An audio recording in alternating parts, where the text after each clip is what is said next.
On this week's Vaticano, during the general audience, Pope Benedict XVI speaks of giving thanks to God for his merciful love. The Australian bishops host him to bless their new pilgrim house in Rome. The three newest saints of the church are canonised. We follow the cause of one of them, Father Luigi, Quinella, and see how his work continues. And this group from Nebraska makes a pilgrimage to the City of Peace. All this next on Vaticano.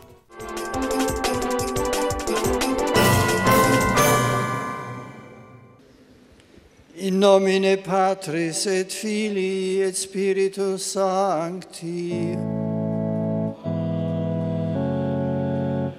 Pax vobis. 20,000 people welcomed Pope Benedict XVI at St. Peter's Square on October the 19th for his general audience. During his catechesis, the Pope spoke of Psalm 136, known as the Great Hallel. This psalm is a great hymn of praise, which was traditionally sung at the conclusion of the Passover meal. As such, it was probably sung by Jesus and his disciples at the Last Supper. The psalm takes the form of litany praising God's mighty deeds in the creation of the world and in the history of Israel. Each reference to God's saving work is followed by the refrain, "For his steadfast love endures forever." It is God's faithful love, in fact, which is revealed in the ordered beauty of the universe and in the great events of Israel's liberation from slavery and the pilgrimage of the chosen people to the land of promise. In Israel's history, said the Pope in his Italian language address, there is a memory of God's goodness and power. It's a remembrance also that his mercy is everlasting. E questo è importante anche per noi. And this is also important for us, keeping the Lord's goodness in our memory. Remembering becomes the strength of hope. Memory tells us God is good, and his mercy is eternal. In such a way, remembering opens the road to the future. Even in the darkness of a day, of a moment in time, it is a light and a star that guide us. We also have a memory of the good, of God's eternal, merciful love. Israel's history is already part of our memory as well, of how God revealed himself, how he created a people to be his own. Then God became man, one of us. He lived among us, suffered with us, died for us. He remains with us in the Blessed Sacrament and in the Word. It is a history, a remembrance of God's goodness that assures us of his goodness. His love is eternal. And then also in these 2,000 years of the Church's history, there is always, still, the goodness of the Lord. After the dark period of the Nazi and communist persecutions, God freed us. He showed us that he is good, that he is strong, and that his mercy endures forever. This relationship is remembered in praying Psalm 136, he said.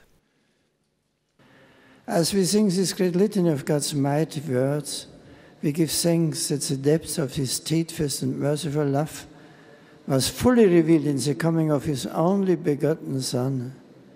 In Christ we see clearly what love the Father has given us, that we should be called children of God, for that is what we are. Upon all of you invoke God's blessings of joy and peace.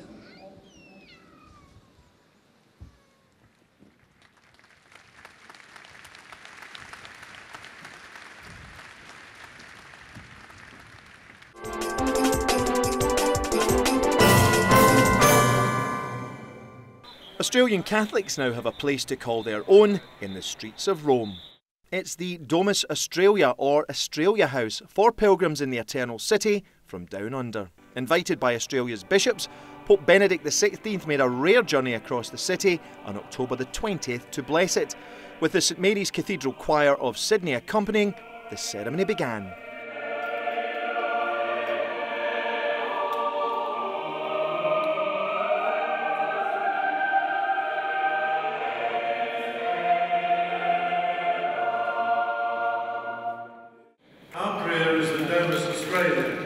which you will officially bless and open this evening, will also as well as many cultural and human benefits. The Pope was positive about the healthy effects of having such a house in Rome. Pilgrims to Rome should always feel at home here, and the Domus Australia will play an important part in creating a home for Australian pilgrims in the city of the Apostles. Yet roots are only a part of the story. According to a saying attributed to a great poet from my own country, Johann Wolfgang von Goethe, there are two things that children should receive from their parents: roots and wings. From our Holy Mother, the Church, we too receive both roots and wings. The faith of the Apostles, handed down from generation to generation, and the grace of the Holy Spirit, conveyed above all through the sacraments of the Church. The moment was a special one for Australians meeting the Pope on their own turf, thus recording a monumental moment for Australian Catholics in Rome.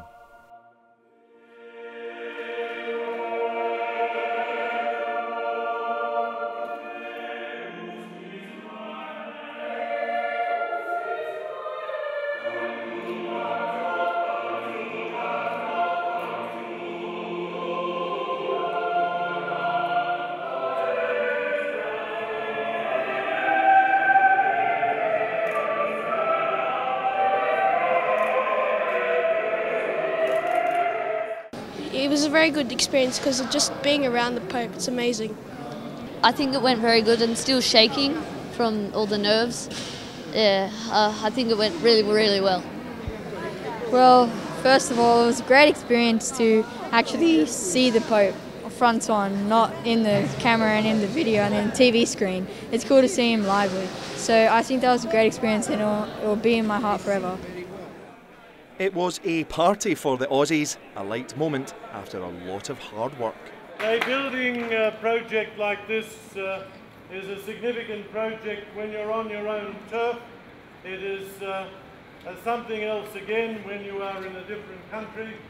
I think we have come in on time and on budget, and as you can see, the results are very, very pleasing indeed. I was very pleased for the Church in Australia, delighted to have the Holy Father with us. It's an endorsement of what we're trying to do. He knows our difficulties, but he knows we're seriously trying to face up to them, and he recognises that this will strengthen the bonds between Australia and the Church of Peter and Paul. This is just the start, I hope, of a long and good story. This is an historic moment and a real threshold point where we can consolidate still further the historic links between Rome, the Holy See and Australia, which is a very distant country, but as the Holy Father has said to us on this visit, we may be distant but we're very close to his heart. And I think that's true. So this will help to bridge the distance between Rome and Australia, and that has to be a good thing.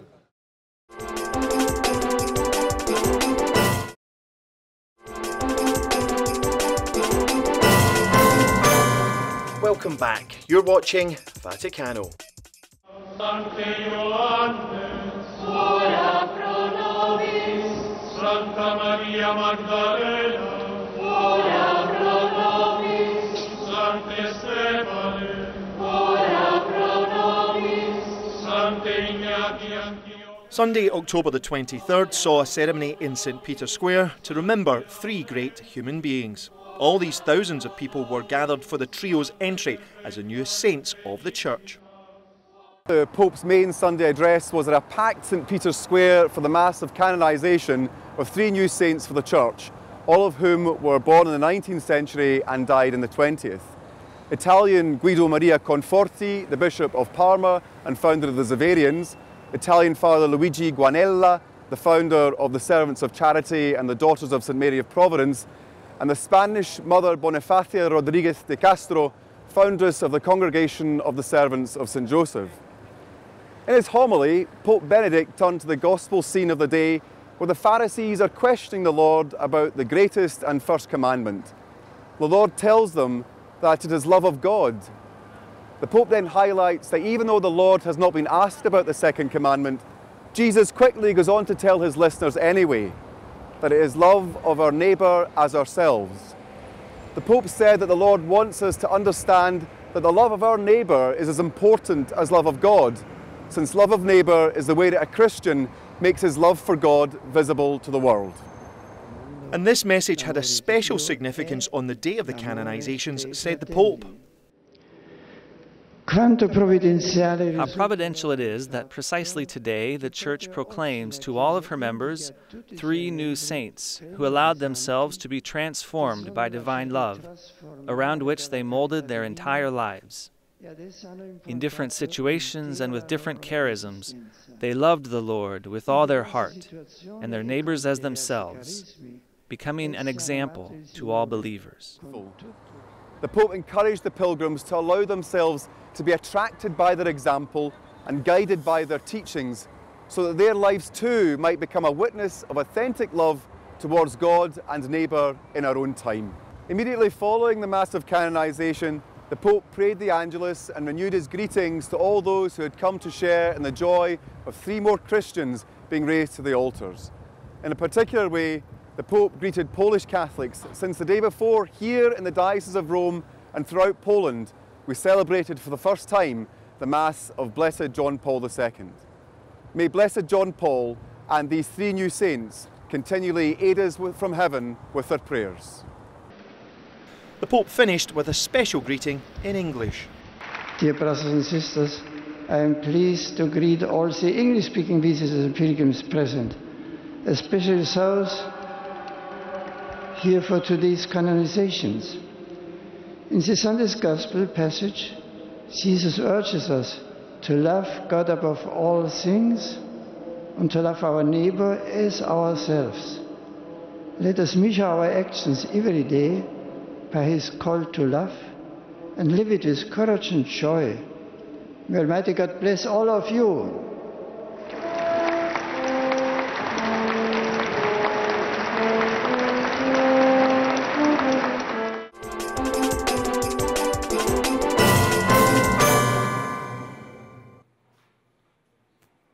This is Father Luigi Quinella, known endearingly in Italy and around the world simply as Dongguan Ella. Under his intense gaze, this Italian priest worked relentlessly to complete his cause for sainthood. From his office in Rome, he oversaw the final version of this enormous volume, which documents the life and the miracles of a saint.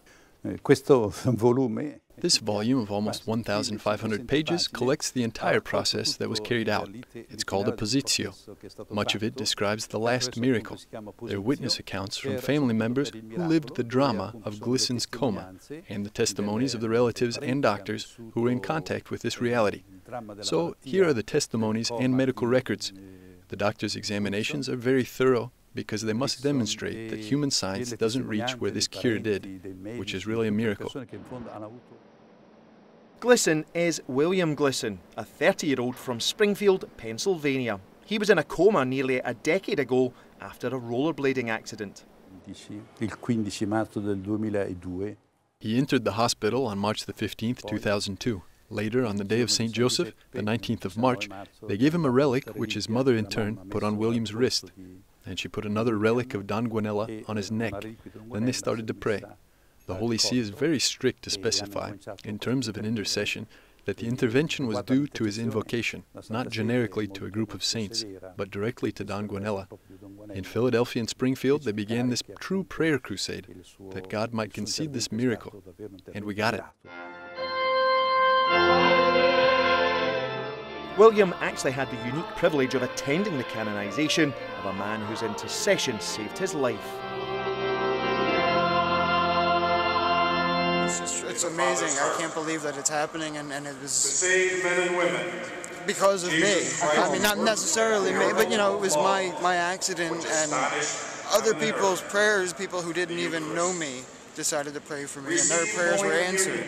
And now I'm better, and he's becoming a saint because of it. I don't know how to describe it other than amazing. It's just more than I ever thought could happen. You know, you never ever would have dreamed anything like this would ever happen to you, and you would be the cause of someone becoming a saint or be the recipient of a miracle. Okay. How has it affected your own faith? I had already believed, so I mean, it just strengthened it. Also in his lifetime, Dongguan Ella was dedicated wholeheartedly to treating those in difficulty. From the late 1800s until he died in 1915, he did work like this, assisting the elderly, the disabled and otherwise disadvantaged. In fact, all marginalised people. Like the priests, sisters and lay people who follow in his footsteps, St. Quinella gave them a place to live, occupations and love. I would say that the Church proposes a saint as a made man, a person who achieves a graduate degree in holiness. So when one has achieved being an intercessor, but most of all, a model in his life. And I would say that Dongguan Ella was a man of God sent at a particular moment in history. He always said, it is God who is acting. And he acted in the name of God through prayer. From prayer was born faith, from faith charity, from charity service, and from service peace, harmony and fraternity among nations, and most of all, being loved in a reality that is a bit like a family.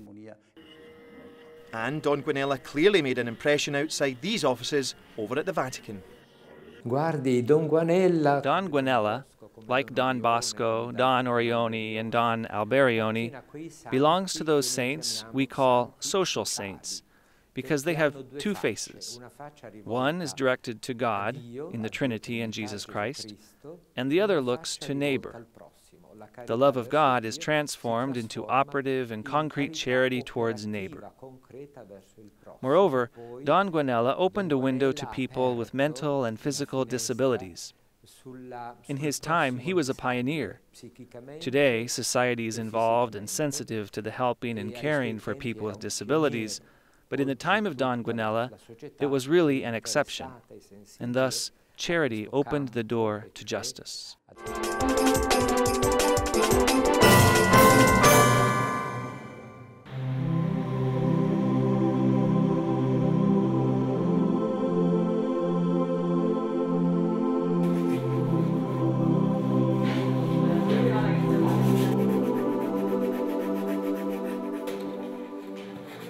Here at Rome's Opera Dongguan Ella campus, his legacy lives on. Disadvantaged adults and children are given much needed assistance and even jobs. At this day programme, men come from all over the city to learn handicrafts, including woodworking.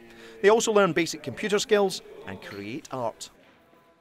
Più chiaro e un quadrato più scuro, lo decidi tu. Sempre verde è. Il messaggio di Dongguan Ella forse The message of Dongguan Ella is transmitted through fundamental concepts of love we have towards the guys, and to build around them an environment that is as familiar as possible, as welcoming as possible. And we see that over time, they give very positive responses, and they come willingly, and this is our objective. Meanwhile, across the sprawling campus, some of the 220 permanent residents receive physical therapy. They are mostly psychophysical cases for which we carry out neurophysiomotor treatments. In some cases, when there is a need, we also give orthopedic care when there are fractures, falls, or other injuries. The work is quite fatiguing, both physically and mentally. But there's another side to the coin. Having contact with these men is a great privilege for all of us. They give us a lot, in their own way. They give so much. Then there are the children. They were especially close to Dongguan Ella's heart. Today, work with them consists of a range of physical and psychological care. Here, they are prepared for a better future.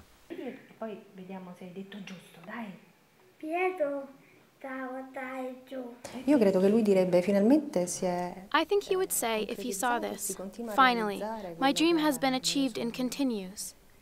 Because for him, as far as reaching out to children goes, for example, one of his cornerstones of taking care of them was prevention, receiving them at the earliest age possible so as to avoid the emergence of pathologies associated to a delayed treatment. And I think he would be very happy with everything that we're doing, that we don't do it only with our hearts, but also with scientific methods that help us to carry our work forward.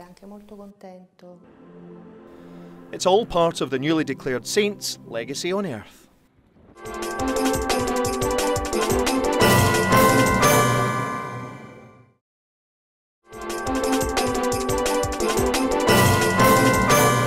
Welcome back. You're watching Vaticano. Just as world religious leaders did last week, this group from the University of Nebraska Newman Center made a recent peace pilgrimage to Assisi. From the very beginning, awesome sights drew their gaze upwards. Here at the Basilica of Santa Maria degli Angeli, they had a moment to inspect this tiny church once used by St. Francis himself. It's called the Porziuncola. In the peace of this medieval city, the Husker Catholics continued their pilgrimage onwards, first on foot, then by bus, up the hill to the oldest part of the town and the Basilica of St. Francis. They followed, as so many others have, in the footsteps of the saint. Assisi to me is a place of peace. Rome is beautiful and so many great churches, but Assisi, you take a break, you take a breath of fresh air and remember what it's all about. Just a chance to take a break and really remember your prayer and not the hustle and bustle of a city and everything that is associated with that. This is a place of contemplation, of quiet, of true peace.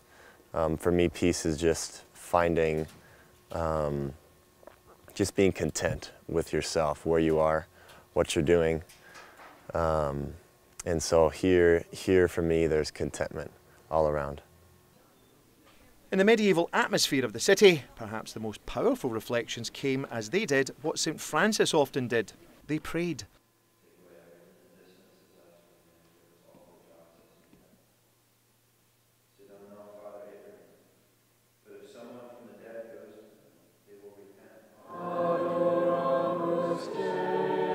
Not surprisingly, their reflections brought them closer to the saint.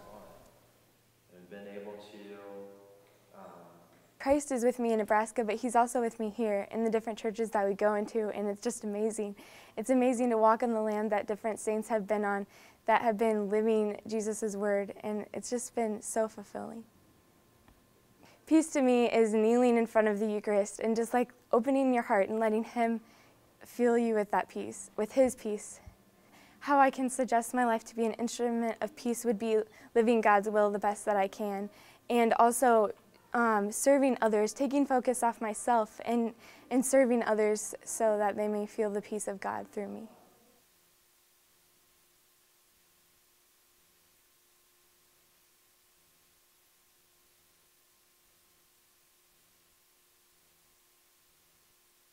Silence is a huge way that people can improve, especially me. I need to take more time for silence in my life, because with silence comes prayer, and with prayer, I think, comes peace. To be able to come to a place like this, where the presence of Jesus is felt, through the prayers of St. Francis and St. Clare, it really is. It's a beautiful thing. I think every one of us, it doesn't matter how small or how great. World leaders, the most important people in the world, are all looking for the same thing. The primordial fear of every human person is the fear of being alone and not belonging. The fear of the loss of our loved ones at death. And if they can get a glimpse into the eternal, to get a glimpse into our infinite God here in this place, an encounter with Jesus Christ, then I think this is, you can see, this is a beautiful place to do it. Just God's beauty radiates from this place in so many different ways. Just the hope that's found in young people, I hope that translates and provides the opportunity for other people to get excited for that love from Jesus Christ that pours out of these young people to have a transforming effect in their lives, and for them to renew their search for Him and renew their search especially in the sacraments. Still, 800 years after the life of St. Francis, the city of Assisi continues to be a point of reference for pilgrimage and peace.